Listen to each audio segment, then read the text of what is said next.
legend of Rudolph the Red-Nosed Reindeer. A year had passed since that starry night, since that Christmas Eve when all went right. And something unusual had happened. How? Well, nobody knows. But a reindeer was born with a ruby red nose. His name was Rudolph, and his nose was a sight. It wasn't just red, it glowed like a light. Donner, his father, thought Santa might say, "No red-nosed reindeer is pulling my sleigh." So every time Santa came around, Rudolph covered his nose to make it look brown. One day, during the reindeer games, Rudolph met a pretty little doe. Clarice was her name. And when she told him he was the cutest one there, Rudolph got so excited he flew high in the air. Not bad, Santa said, watching Rudolph fly past. Rudolph was happy, but that wouldn't last. Because when Rudolph and his friends were clowning around, Rudolph's false brown nose fell down to the ground. Now everyone could see Rudolph's real reindeer nose, the one that's red, the one that glows. The does and the bucks all backed up in fear. Even Blitzen's son Fireball wouldn't come near. Rudolph stood all alone, holding back a tear. Then Fireball called out for all to hear, "He's Rudolph, the red-nosed reindeer!" The other reindeer teased Rudolph.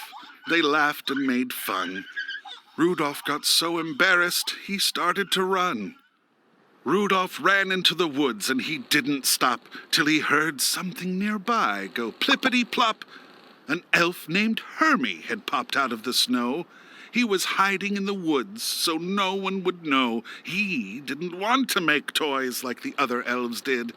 He had wanted to be a dentist since he was a kid. He was a misfit. So was Rudolph. They were two of a kind. So these new friends set off to see what they could find. What they found was a creature, a giant, a fiend, an abominable snow monster who was meaner than mean. He tracked them by following Rudolph's red nose. He would watch where the glow was, then go where it goes. Then Yukon Cornelius came round the bend. These two lonely misfits had found a new friend. He was big and brave and as strong as 10 men, which was good, because the abominable snow monster had found them again.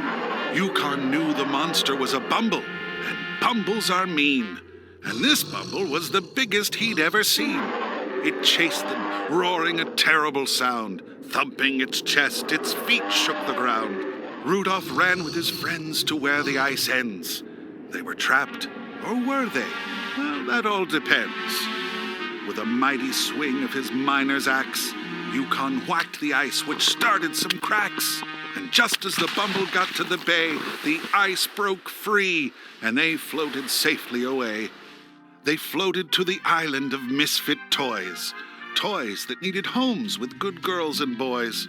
An elephant with spots, a plane that can't fly, a fish bird that swims, a doll with tears in her eyes, a flying king lion, a Charlie in the box, and a caboose with wheels that are shaped just like blocks.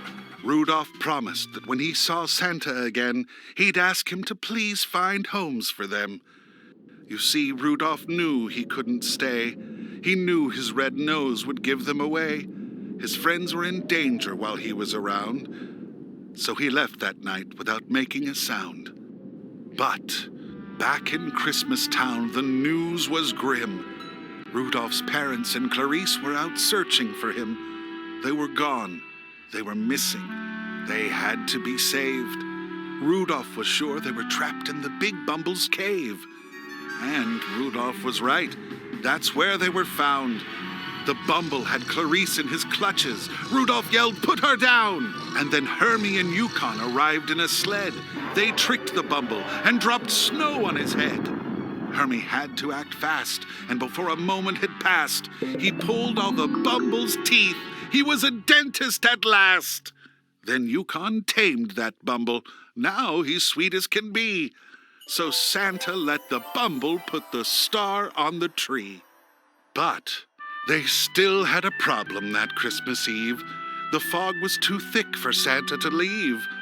Christmas will have to be canceled, Santa said with a sigh. Then Rudolph's nose started glowing, and Santa knew they could fly. And as Rudolph's nose glowed redder than red, Santa smiled, then chuckled, and finally said, "Rudolph, with your nose so bright, won't you guide my sleigh tonight?" "It will be an honor, sir," Rudolph said loud and clear. The elves and the reindeer began to cheer. Then the elves packed the presents into the sleigh. It was time for Rudolph to save Christmas Day. So he guided the sleigh through the fog that night, with his ruby-red nose shining brighter than bright.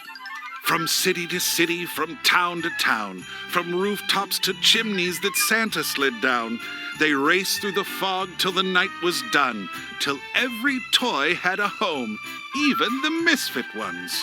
And now, whatever the weather, Santa knows Christmas will never be canceled, thanks to brave little Rudolph and his beautiful, wonderful ruby-red nose.